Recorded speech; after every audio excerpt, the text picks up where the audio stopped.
Nous sommes de retour sur Direct Investisseur et nous allons retrouver dans quelques secondes Jérôme Révillier d'Eol Trading et d'Alternative Capital Investment. On va parler avec lui de différents indices, de différents actifs que sont notamment dont certaines devises. Alors, Jérôme Révillier est en duplex avec nous. Bonjour Jérôme. Bonjour à tous. Alors, je le disais, on va parler avec vous de certaines devises. On va commencer par l'AUD-USD. Est-ce que vous avez une stratégie particulière pour cette devise aujourd'hui? Alors, je suis désolé, je vous entends assez mal, mais effectivement, sur le forex, ça bouge un petit peu depuis hier, avec le dollar qui montre quelques petits signes d'essoufflement à l'avant. Enfin, rien de bien méchant par rapport au rallye qu'il a connu. On est à quelques heures du FOMC. Donc le dollar australien qui cette nuit a profité d'une donnée sur l'inflation un petit peu meilleure qu'attendue. Avec une inflation un petit peu soutenue. Donc la baisse du dollar australien plus une inflation plutôt meilleure qu'attendue a enclin les analystes à réviser leurs attentes pour la politique monétaire. Et donc la baisse de taux éventuelle qui était attendue par près de la moitié des analystes par la Banque d'Australie ne fait plus trop de sens pour l'instant. Et donc le dollar australien profite depuis cette nuit. Alors on est repassé au-dessus d'un seuil assez symbolique qui est situé à 0,80 $. On est juste en dessous désormais. Nous, en swing trading, là, on attend de valider, on attend déjà le FOMC, voir un petit peu le ton de la Fed, et on va attendre de valider peut-être cet éventuel point bas pour essayer de tenter un rebond dans un biais qui reste malgré tout baissier à long terme. Mais il y a peut-être un rebond à prendre jusqu'à 0,8150, voire 0,8350. D'accord, donc on attend le FOMC pour voir ensuite si la paire donc AUD-USD rebondit vers les 1,8350, c'est ça? Oui, en effet, 0,8150 sera notre premier objectif. Il faudrait dépasser le 0,8050. Et puis ensuite, 0,8350 pourrait être un objectif à plus court terme si vraiment le rebond se mettait en place. Mais le conseil il vaut pour toutes les paires dollars, c'est-à-dire vraiment attendre ce soir. On a eu la Banque nationale suisse, la Banque du Canada, la Banque centrale européenne qui nous ont fait des siennes et des leurs au cours des dernières semaines. Donc voilà, maintenant c'est le FOMC ce soir. On y verra sans doute un peu plus clair à partir de ce soir.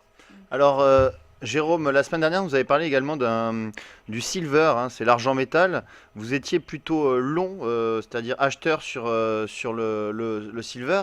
Quelle est votre lecture aujourd'hui? Est-ce que vous restez sur un biais acheteur sur le silver? Effectivement, nous restons acheteurs. Alors nous avions acheté, nous déjà, il y a quelques semaines, aux alentours des 16,40, il me semble. Voilà, on était ressorti vers 17,90, la zone qu'on veut travailler actuellement. Alors effectivement, on est sur une zone de résistance à l'heure actuelle, une zone assez importante, juste en dessous des 18,60. Donc ça, c'est vraiment un seuil clé à court terme. Il faut vraiment dépasser ce seuil pour avoir un potentiel d'accélération.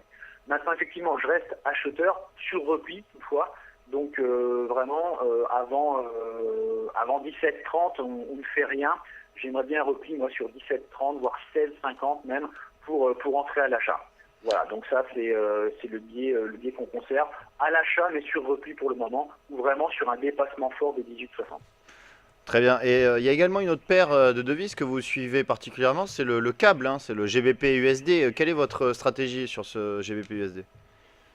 Alors la livre a montré de belles choses depuis quelques jours, là, une belle solidité. On a eu des petites phrases, des petits commentaires provenant de membres du comité monétaire qui disaient que peut-être une hausse de taux pouvait arriver plus tôt que prévu. On a vu que la paire a bien résisté aux mauvaises nouvelles cette semaine qui ont été publiées pas forcément mauvaises nouvelles, mais décevantes en tout cas, en Grande-Bretagne. Donc la livre montre une belle solidité. Il y a un différentiel de taux qui est là par rapport aux autres devises, c'est-à-dire qu'on est plutôt enclin à attendre une hausse de taux en Grande-Bretagne désormais, au moins la stabilité, donc ce qui fait que ça soutient la livre sterling. Alors face au dollar, eh bien c'est bien reprise hier, comme l'euro d'ailleurs, on est revenu au-dessus des 52,20 en séance.